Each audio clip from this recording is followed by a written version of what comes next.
চারটি ইস্যুতে রাজ্যে নির্বাচন করুন। প্রতিষ্ঠান বিরোধিতা, ভয়ঙ্কর রূপে সরকার ভেঙে পড়েছে। হসপিটালে ওষুধ নেই, স্কুলে শিক্ষক নেই, সরকারি কর্মচারী শিক্ষক পেনশনারদের পুলিশের ডিএ নেই, সপ্তম পে কমিশন নেই, বেকারের চাকরি নেই, মা বোন দিদিদের সুরক্ষা নেই। এই মুখ্যমন্ত্রী বলেন মেয়েরা রাত্রে বেরোবে না, ঝাঁটিয়ে বিদায় করুন। 23 এপ্রিল সকাল সকাল ভোট দিন, পদ্ম ফুলে ভোট দিন, আগে ভোটদান পরে জলপান।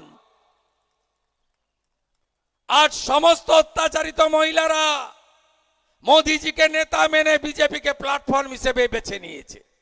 অভয়ার মা, পানিহাটির প্রার্থী, আমার মেয়েকে খুন করেছে যারা, তাদের শাস্তি দিতে পারে আগামী বিজেপির সরকার।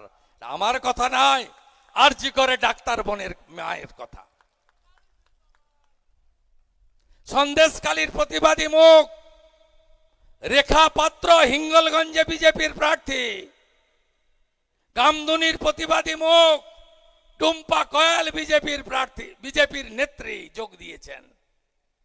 চারিদিকে একটাই আওয়াজ, পাল্টানো দরকার, চাই বিজেপি সরকার।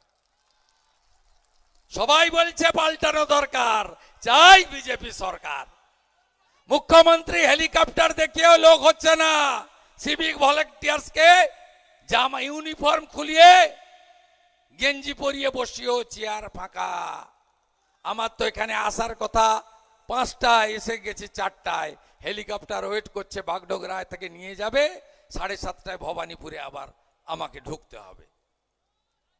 হেমতাবাদে শুরু করেছিলাম, ভূত নিতে গেছি, এখানে পৌঁছেছি, চারিদিকে মানুষ আর মানুষ, সর্বত্র মানুষ, সবাই বেরিয়ে এসেছে। তারা সবাই চাইছেন কালকেই ভোট হোক, আর নেওয়া যাচ্ছে না। যা পিসি তুই চলে যা বাংলাদেশে। পিসিকে সবাই টাটা বাই বাই করার জন্য প্রস্তুত। আমরা তো জিতবো।